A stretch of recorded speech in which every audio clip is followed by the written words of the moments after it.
नमः श्रीवर्धमानाय निर्धूतकलिलात्मने सालोकानां त्रिलोकानां यद्विद्यादर्पणायते श्रीमत्परमगम्भीर साद्वादामोघलाञ्छनम् जियात्रैलोक्यनाथस्य शासनं जिनशासनम्। पंच परमेष्ठी भगवान की जय। नमोकार महामंत्र की जय। वर्तमान जिन शासन नायक श्री महावीर भगवान की जय। परम पूज्य आचार्य श्री शांति सागर जी महाराज की जय। परम पूज्य आचार्य गुरुवर प्रज्ञा शमन श्री देवनंदी जी महाराज की जय। श्रीमद् जैन धर्म की जय। परम पूज्य भव्य प्रबोध मार्तंड मुनि श्री अमोघ कीर्ति जी महाराज की जय।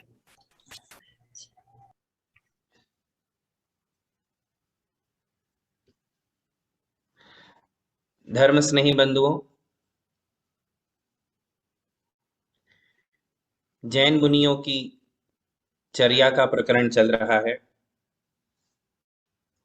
हम समझ रहे हैं नमोकार मंत्र में जिन्हें नमस्कार किया गया है, ऐसे हमारे पंच परमेष्ठियों को, उनके स्वरूप को, उसमें से हमने अरिहंत और सिद्ध भगवान का विस्तार से स्वरूप समझा है। जैन मुनियों की अर्थात आचार्य, उपाध्याय और साधु, इन तीन परमेष्ठियों के विषय में हमारे ये लेसन चल रहे हैं। उसके अंतर्गत हमारे मुनिराज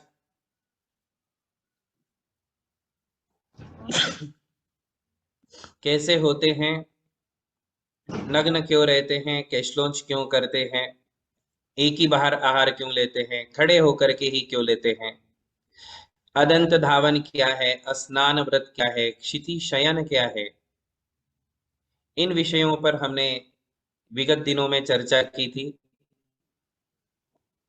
और उसके पहले हमने ये भी आपके लिए बताया था कि मुनि महाराज दो प्रकार के होते हैं। इसे और एक बार अपने जहन में उतार ले सुन करके, क्योंकि ये विषय बार बार सुनने और समझने लायक हैं। जैसा कि जागृति बेन ने कहा कि हमने समय सार पढ़ा हुआ है और भी अनेक ग्रंथ पढ़े हुए हैं। ग्रंथों को पढ़ने के बाद ग्रंथों के सार को, ग्रंथों के हार्द को, ग्रंथों के भावार्थ को समझना बड़ा मुश्किल होता है। ग्रंथ तो पढ़े जा सकते हैं, किंतु उनका निचोड़ निकालना बड़ा कठिन है। पूर्वापर संबंध साधना बहुत कठिन है। तत्वार्थ सूत्र जी पढ़ लिया, समय सार जी पढ़ लिया, और उधर जो है हमने पुराण ग्रंथ भी पढ़ लिए। अब इनकी संगति कैसे बैठाना, इसमें ऐसा लिखा है, इसमें ऐसा लिखा है, इसमें ऐसा लिखा है, पढ़ो तो ऐसा लगता है कि इसमें तो कुछ और ही है, इसमें तो कुछ और ही है। और इन्हीं सारी बातों को संगति बैठा करके, न्याय और निक्षेप लगा करके, नयों का प्रयोग करके जब हम इनकी संगति बैठा लेते हैं, तब हम वास्तविक सार तक पहुंच पाते हैं। देखिए, मैंने आपके लिए बताया था कि दो प्रकार के मुनि महाराज होते हैं। एक होते हैं शुभोपयोगी मुनि महाराज, एक होते हैं शुद्धोपयोगी मुनि महाराज।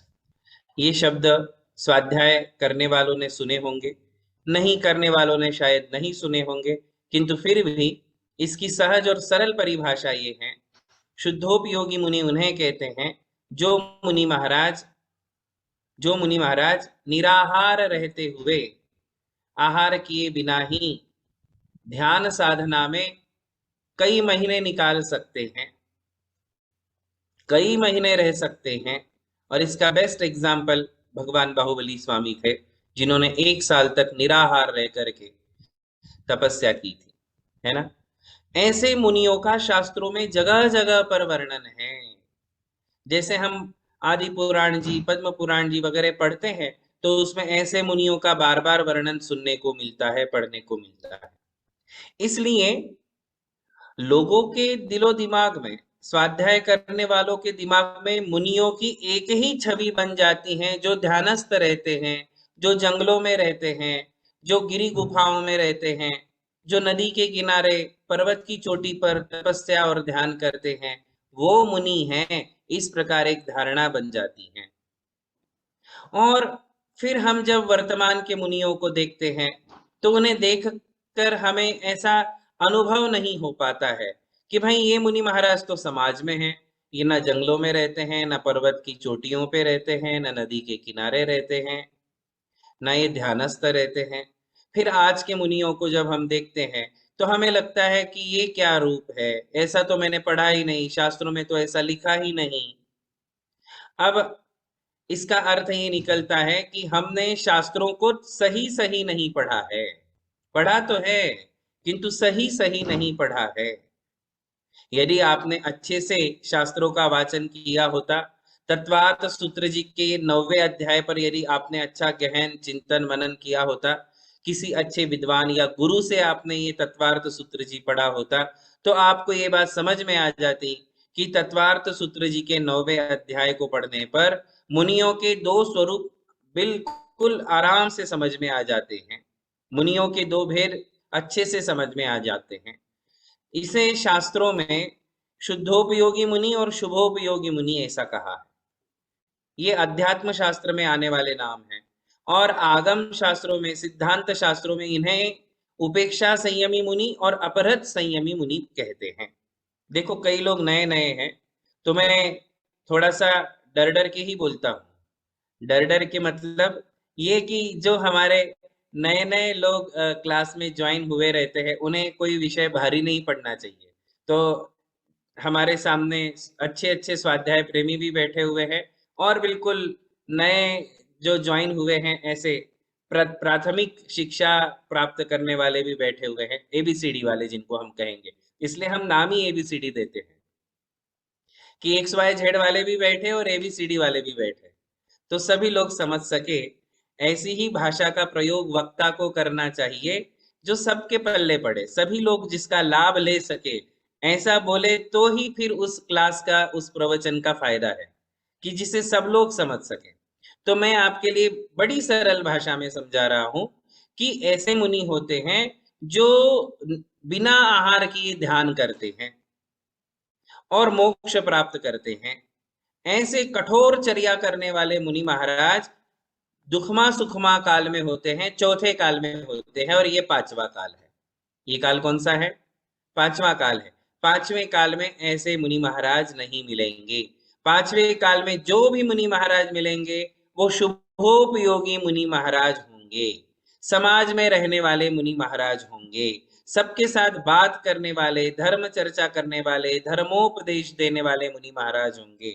24 आवर्स ध्यान करने वाले मुनि महाराज इस काल में नहीं मिलेंगे। यदि कोई पूछे कि महाराज जी ऐसा क्यों क्यों नहीं करते आज के महाराज जी 24 घंटा ध्यान, क्यों नहीं कर सकते हैं, तो इसका बिल्कुल सीधा और सरल उत्तर है, स्ट्रेट एक ही आंसर, कि शरीर में उतनी शक्ति नहीं है। क्या शरीर में उतनी शक्ति नहीं है कि हम 24 आवर्स ध्यान कर सके, हम 1 महीना उपवास कर सके, 2 महीना, 3 महीना और योग धारणा कर सके? ऐसी शक्ति वर्तमान में किसी भी मुनि में नहीं पाई जाती है। और ये तो छोड़ो, हमारे मूलाचार ग्रंथ में मुनियों के लिए आज्ञा है कि मुनियों ने इस काल में योग धारणा नहीं करना, चौथे काल के मुनियों की कॉपी नहीं करना, देखा देखी नहीं करना। इसलिए फिर हमारे लिए मूलाचार नाम का अलग से ग्रंथ लिखा गया कि वर्तमान के मुनियों ने क्या करना चाहिए, है ना? समझ रहे बात को? यही बात हमारे लिए समझना है, साधु का दूसरा रूप शुभोपयोगी मुनि, है ना? ये मुनियों के बारे में विशेष वर्णन क्यों नहीं मिलता? क्योंकि पुराण है, पुराणों में चौथे काल के महापुरुषों का वर्णन है, तो जब उनका वर्णन आएगा तो शुद्धोपयोगी मुनियों का ही वर्णन किया जाएगा। शुभोपयोगी मुनियों का वर्णन बहुत कम मिलता है, किंतु सिद्धांत शास्त्र जो पढ़ते हैं उन्हें ये सारी समझ आ जाती है। अध्यात्म शास्त्र पढ़ने वालों को ये समझ नहीं आती है। जो केवल अध्यात्म ग्रंथ रटते हैं, बोलते हैं, उनकी धारणाएं खराब हो जाती हैं। इसलिए हमारे यहाँ कहा है कि स्वाध्याय करना है तो पहले आगम पढ़ो, सिद्धांत पढ़ो, उसके बाद अध्यात्म पढ़ो। पहले आगम फिर अध्यात्म। अब आज उल्टी गंगा बहती है, पहले लोग अध्यात्म पढ़ते हैं, उनको स्पिरिचुअलिटी अच्छी लगती है, मेडिटेशन अच्छा लगता है, तो फिर उस टाइप के ग्रंथ पढ़ते हैं और सारा व्यवहार भूल जाते हैं और ध्यान भी नहीं कर पाते और व्यवहार में भी नहीं जी पाते हैं, इसलिए कंफ्यूज्ड रहते हैं। तो मैं आपके लिए बता रहा था कि शुभोपयोगी मुनि किसे कहते हैं। तो आप समझ ले, जिन लोगों की शरीर शक्ति कमजोर होती है, हीन संहनन वाले होते हैं, इसे क्या कहते हैं? हीन संहनन।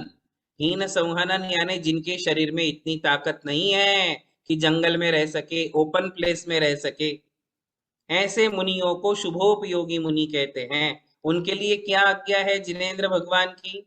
उनके लिए आज्ञा है कि वो समाज में रहे, मंदिरों में रहे, मुनि मुनि निवास बनाए जाते हैं उनमें रहे, ओपन प्लेस में नहीं रहे, खुले स्थानों में नहीं रहे, पर्वत की चोटी पर, नदी के किनारे, पेड़ के नीचे जीने वाले साधु वर्तमान में नहीं होंगे और उन्हें रहना भी नहीं चाहिए। यदि रहने के लिए जाएंगे तो 2 दिन में तबीयत खराब करके आएंगे और ज्यादा हट करेंगे तो संलेखना हो जाएगी, मरण हो जाएगा, कुमरण हो जाएगा। इसलिए साधुओं ने वर्तमान में ओपन प्लेस में नहीं रहना, छत के नीचे ही रहना पड़ेगा, मंदिरों में ही रहना पड़ेगा, क्योंकि इतनी शक्ति नहीं है।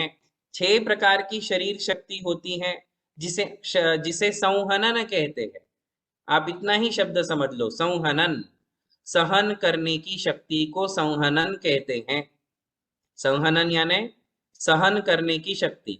और अपने अंदर सहन करने की शक्ति कितने प्रकार की है? तो 6 प्रकार की शरीर में, है ना। शरीर में सहन करने की शक्ति 6 प्रकार की। उसमें जो फर्स्ट, सेकेंड और थर्ड शक्ति वाले हैं वो शुद्धोपयोगी, जो फोर्थ, फिफ्थ एंड सिक्स्थ सहनन वाले हैं वो शुभोपयोगी। इसे आप इतनी सहजता से समझ सकते हैं कि शरीर का संहनन 6 प्रकार का है। उसमें फर्स्ट, सेकेंड, थर्ड वाले जो शरीर शक्ति वाले हैं वो बाहुबली भगवान जैसे, श्री राम जैसे, भरत चक्रवर्ती जैसे, पांडवों जैसे, वो जो होते हैं वो फर्स्ट सहनन वाले होते हैं। और वर्तमान में पंचम काल में सिक्स्थ सहनन वाले हैं। जमीन आसमान का अंतर है। भगवान बाहुबली, 24 तीर्थंकर, जितने महापुरुष हुए वो पहले सहनन वाले सब महापुरुष थे। उनके शरीर में नंबर 1 की ताकत थी। और आज जो है, फिर वो हम हो या आप हो, थोड़ी सी हवा लगी कि तुरंत सर्दी हो जाती है, जुकाम हो जाता है और फुरफुराने लग जाते हैं, है कि नहीं? थोड़ा सा खाने पीने में गड़बड़ हुई तो गैस हो जाती है, गैस्ट्रिक हो जाती है। थोड़ा सा ऊपर नीचे हो गए तो हमारे स्लिप डिस्क हो जाती हैं। थोड़ा सा भारी वजन उठा लिया तो तुरंत हमारी हड्डियां अपने लिए जवाब दे देती हैं। आप सबको ये बात पता है। हमारे लिए थोड़ा सा भी प्रतिकूल वातावरण या प्रतिकूल स्थिति बनती है तो शरीर तुरंत जवाब देता है, हम अपने आपे में नहीं रह पाते हैं, शरीर बिगड़ जाता है कि नहीं? बहुत कमजोर सहनन है वर्तमान में। थोड़ा सा पैर फिसल जाए तो तुरंत हड्डियां फ्रैक्चर हो जाती हैं, होती है कि नहीं? घर के अंदर ही, घर बाहर बाहर जाने की भी जरूरत नहीं, थोड़ा पैर फिसला तो पैर में तुरंत मोच आ जाती है, पैर जो है हमारा ट्विस्ट हो जाता है, उसको सीधा करने के लिए एक आदमी लगता है। तो हम लोगों का सहनन इस प्रकार का है वर्तमान का, तो हम क्या कहेंगे? छठवां सहनन है, छठवां सहनन है वर्तमान में। और छठवें सहनन वाले साधु या श्रावक तपस्या नहीं कर सकते। नहीं कर सकते इन द सेंस, वैसी तपस्या नहीं कर सकते जैसे चौथे काल में करते थे। छोटी मोटी तपस्या कर सकते हैं, है ना। तो वो बात हमारे लिए समझ में लेना है। तो वर्तमान के मुनि कैसे होंगे? समाज में रहेंगे, मंदिरों में रहेंगे, मुनि निवास में रहेंगे। फिर और कैसे होंगे? तो वो रोज आहार करेंगे, कभी एक उपवास, 2 उपवास कर लिया, किंतु फिर आहार करेंगे। उन्हें आहार की जरूरत होगी। बिना आहार के उनका धर्म ध्यान, उनका स्वाध्याय, उनकी चर्या, उनके कृति कर्म वो पूरे नहीं कर सकते हैं। और क्या अंतर होगा शुद्धोपयोगी और शुभोपयोगी मुनियों में? तो वो तो केवल ध्यान करेंगे। कौन? शुद्धोपयोगी मुनि किंतु वर्तमान के मुनि क्या करेंगे? 1 बार आहार, 2 बार प्रतिक्रमण, 3 बार सामायिक, 4 बार स्वाध्याय। ये याद कर लो, आपको तुरंत याद हो जाएगा। वर्तमान के हमारे जितने मुनि हैं या शुभोपयोगी मुनि जो होते हैं, उनकी चर्या बिल्कुल 4 वाक्यों में, 1 बार आहार, 2 बार प्रतिक्रमण, 3 बार सामायिक, 4 बार स्वाध्याय। ये नियम है, करना ही है। आहार 1 बार नहीं किया, उपवास किया तो चलेगा, किंतु 2 बार प्रतिक्रमण सुबह शाम करना ही है, 3 बार सामायिक सुबह दोपहर शाम करनी ही है, 4 बार स्वाध्याय सोने के पहले, उठने के बाद, आहार के पहले, आहार के बाद, ऐसे 4 बार सामायिक करना होता, स्वाध्याय करना होता है 4 बार। इस चर्या में कोई कॉम्प्रोमाइज नहीं, इसमें कोई शिथिलता नहीं, इसमें कोई कमजोरी नहीं, ये करना ही है।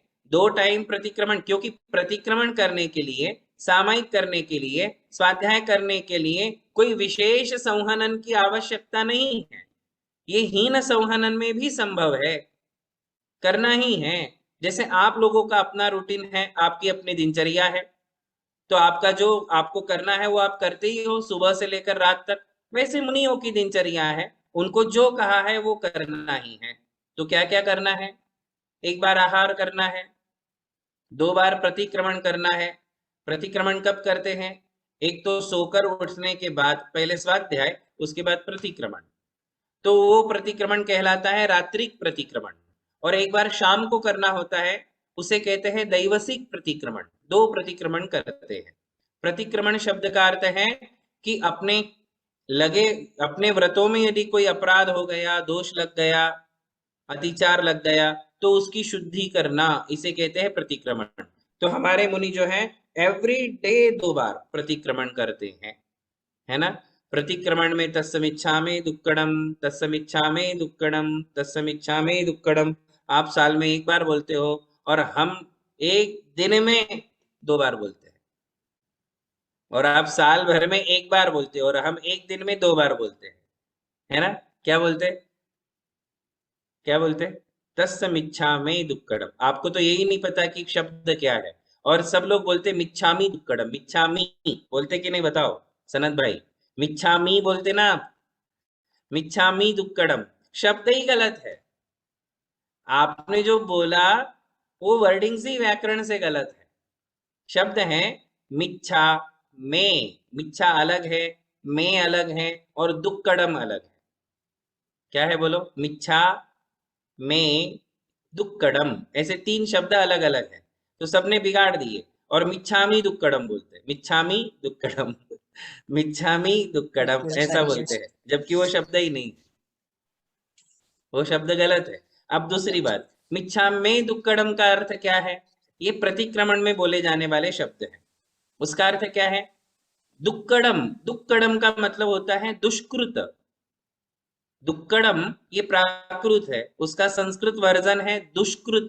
दुष्कृत को हमारी भाषा में कहते हैं पाप, अपराध, दोष, इसे कहते हैं दुक्कडम, दुष्कृत। दुष्कृत शब्द के अर्थ हैं पाप, अपराध या दोष, है ना। मैं यानी मेरे, मैं शब्द का अर्थ है मेरे, मेरे पाप, मेरे दोष, मेरे अपराध। और मिच्छा, मिच्छा का मतलब होता है मिथ्या होवे। मिच्छा शब्द का अर्थ क्या है? मिथ्या होवे। मिथ्या यानी मैंने किए हैं, किंतु ये ऐसे हो जावे जैसे मैंने किए ही नहीं है, यानी इनका फल मुझे प्राप्त ना हो। उसका एक्चुअल मीनिंग क्या है सुनिए। मिच्छा शब्द का अर्थ क्या हुआ? मिथ्या होवे। मिथ्या होवे का मतलब क्या? कि मेरे से हो तो गए, अपराध तो मैंने कर लिए, गलती तो मैंने की है, किंतु अब इस गलती से मुझे छुटकारा मिले, ये गलती का फल मुझे भोगना ना पड़े। आई बात समझ में? मिच्छा में दुक्कडम शब्द का भावार्थ सभी लोग समझो, क्योंकि सबसे ज्यादा गुजराती लोग ही बोलते हैं इसको, और एक ही दिन में 100 बार बोल देते हैं, और 100 लोगों को बोलते हैं, जो मिला उसको मिच्छा में दुक्कडम बोल देते, है ना। अब आप मुझे ये बताइए कि आप किसको बोल रहे हैं, ये आप किसको बोल रहे हो? जो स्वयं दोषी है, अपराधी है, पापी है, उस व्यक्ति को आप बोल रहे हो कि तुम मेरे पापों को मिथ्या कर दो।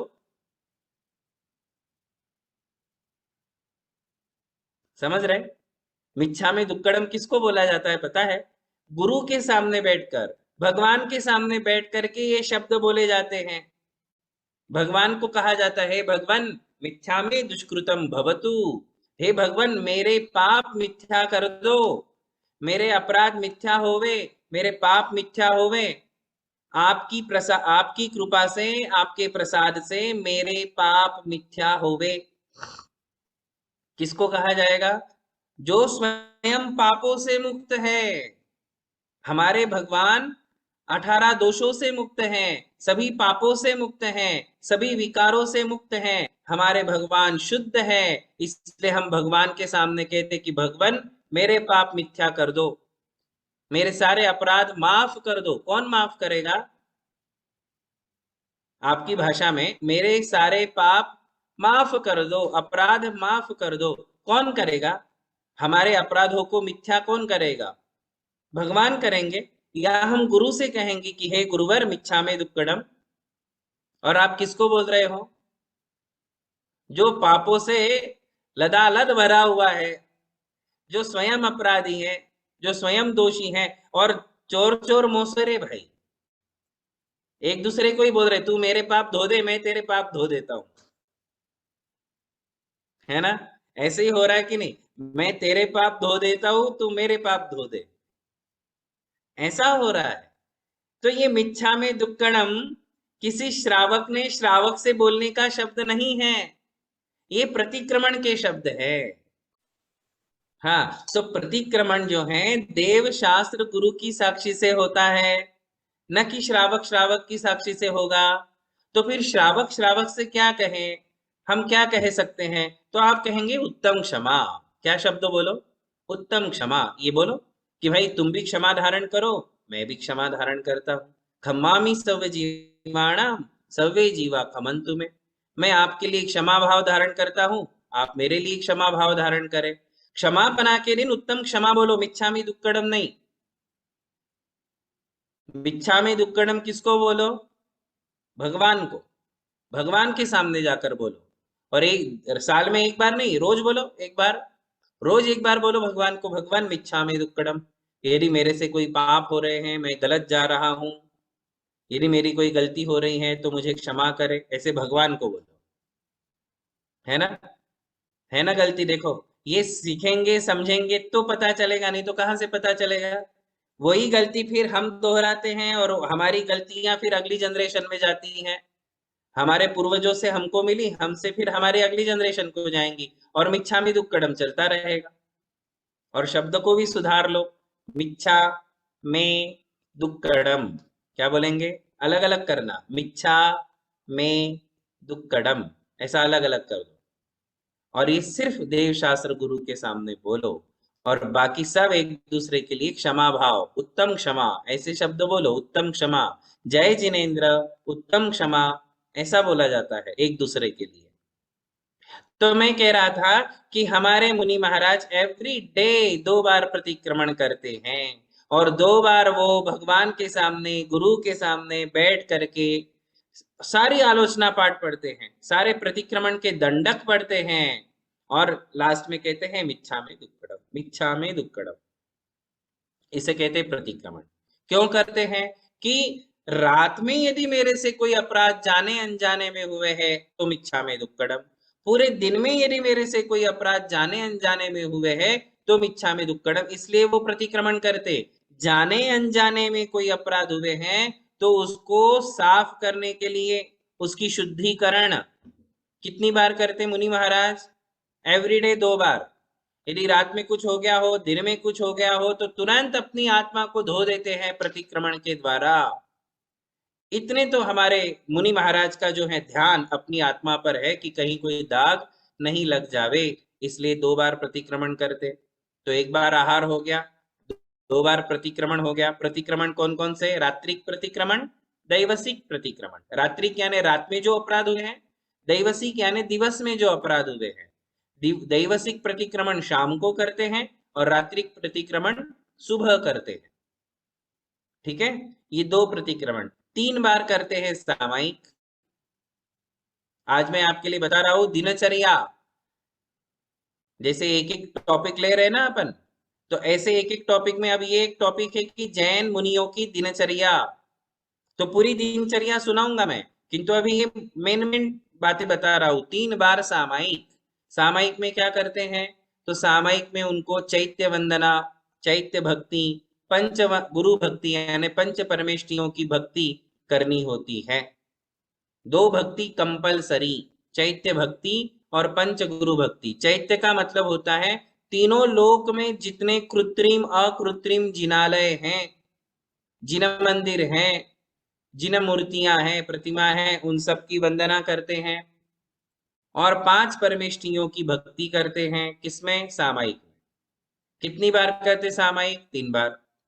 एक सुबह के समय, एक जो है दोपहर के समय, और एक जो है शाम के समय। 3 संध्या कही जाती है। 3 प्रकार की संध्या है। संध्या, संध्या का मतलब जो है सनराइज का जो टाइम होता है वो एक, सनसेट का जो एक टाइम होता है वो दूसरा, और सनराइज और सनसेट के बीच में, बिल्कुल बीच में जो टाइम आता है वो तीसरा। 3 संध्या। क्या कहते हैं इसको, 3 संध्या। पहली संध्या आती है सनराइज के टाइम, दूसरी संध्या आती है दोपहर के टाइम, और मध्याह्न कहते हैं, दोपहर नहीं मध्याह्न। और तीसरी संध्या आती है सनसेट के टाइम। तो मध्याह्न किसको कहते हैं, सनराइज और सनसेट, इन दोनों के बिल्कुल बीच का टाइमिंग वो बदलता रहता है, क्योंकि सनराइज और सनसेट का टाइम बदलता है, इसलिए मध्याह्न का टाइम भी बदलता है। तो हम लोग बराबर निकाल के रख लेते हैं कि अभी इस महीने में सनराइज और सनसेट का ये टाइमिंग है, तो मध्याह्न कितने बजे आएगा, उस टाइम जो है हमारी सामायिक होती है। तो 3 सामायिक हम लोग करते हैं, सनराइज, सनसेट और मध्याह्न। और इन तीनों टाइम में हम क्या करते हैं, चैत्य भक्ति, पंच महागुरु भक्ति, ये 2 भक्ति पढ़ते हैं। और बाकी समय में जो है जाप करेंगे, चिंतन मनन करेंगे, ध्यान करेंगे, जितना संभव है वो हम जो है उस समय करते हैं। तो ये हो गई 3 प्रकार की सामायिक। इसी का दूसरा नाम है देव वंदना। सामायिक का दूसरा नाम है देव वंदना। इसे 3 टाइम करना होता है कंपलसरी, और 4 बार करना होता है स्वाध्याय। 4 बार क्या करना पड़ता है, स्वाध्याय। तो स्वाध्याय कब कब, तो इसको 4 नाम कहे हैं, पूर्व रात्रिक, अपर रात्रिक, पौर्वाह्निक, अपराह्निक। शब्द आपके लिए नए होंगे। ये किसको कहते हैं वो मैं आपको बता देता हूँ। जैसे पहला स्वाध्याय होता है पौर्वाह्निक। पौर्वाह्निक शब्द का अर्थ होता है, यदि हम दिनचर्या से पकड़े तो हम सुबह से लेकर के चलते हैं, तो पहला स्वाध्याय वो करते हैं सोकर उठने के बाद। सोकर उठने के बाद, जैसे समझ लो 4 बजे उठे, सुबह 4 बजे उठे, तो अभी दिन उगा नहीं है, सनराइज हुआ नहीं है, तो 4 बजे पहला स्वाध्याय होता है, उसे कहते हैं अपर रात्रिक। जैसे अभी हम अपना जो है स्वाध्याय, उसके बाद प्रतिक्रमण, और उसके बाद सामयिक करके आपके सामने बैठे हुए हैं। सुबह से हमारी 3 क्रिया हो गई। कौन सी 3 क्रिया हो गई, 4 बजे उठे, स्वाध्याय किया, स्वाध्याय के बाद प्रतिक्रमण किया, प्रतिक्रमण के बाद देव वंदना यानी सामयिक की, ऐसी जो है क्रिया होती है। तो पहला स्वाध्याय होता है 4 बजे, इसे कहते हैं अपर रात्रि, सुबह उठने के बाद 4 बजे, अपर रात्रिक स्वाध्याय। दूसरा स्वाध्याय होता है अभी जो हम आपके सामने कर रहे हैं, ये हो गया दूसरा, इसे कहते हैं पौर्वाह्निक स्वाध्याय। पौर्वाह्निक स्वाध्याय, सनराइज के टाइम तो हो जाती है सामायिक, और सामायिक के बाद होता है स्वाध्याय। तो हम अभी आपके लिए धर्मोपदेश दे रहे हैं, है ना, यह भी एक स्वाध्याय है। आप लोग सुन रहे हो, ये आपका स्वाध्याय है। हम आपके लिए बता रहे हैं, ये हमारा स्वाध्याय है। हम जागृति, जगते हुए बोल रहे हैं, ये हमारा स्वाध्याय है। आप सोते हुए सुन रहे हो, ये आपका स्वाध्याय है ना, आप नींद में सुन रहे हो, और हम फुल नहीं सुन रहे कि सो रहे? कुछ कुछ लोग लगते हैं सो रहे, क्योंकि आपका टाइमिंग है ना? तो ये हमारा जो है पौराणिक स्वाध्याय चल रहा है, जो हम आपके लिए सुना रहे हैं। इसके बाद हमारी आहारचर्या होगी 10 बजे। आहार के बाद हमारी माध्याह्निक देव वंदना सामायिक की क्रिया होगी। सुबह से लेकर के मैं आपको दिनचर्या बताता हूँ, सुनो। सबसे पहले हम उठे, स्वाध्याय किया, पहली बात। स्वाध्याय के बाद हमने किया प्रतिक्रमण। कौन सा प्रतिक्रमण? रात्रिक प्रतिक्रमण।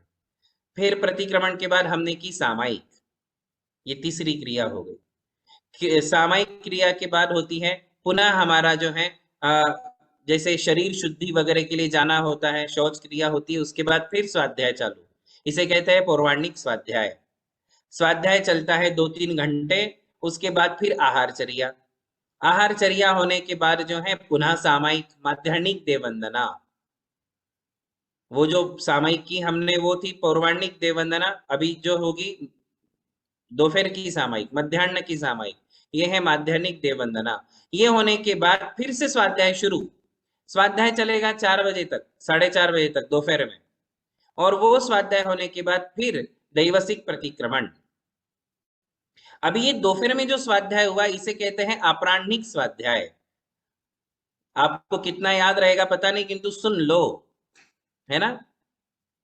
3 स्वाध्याय करा दिए मैंने।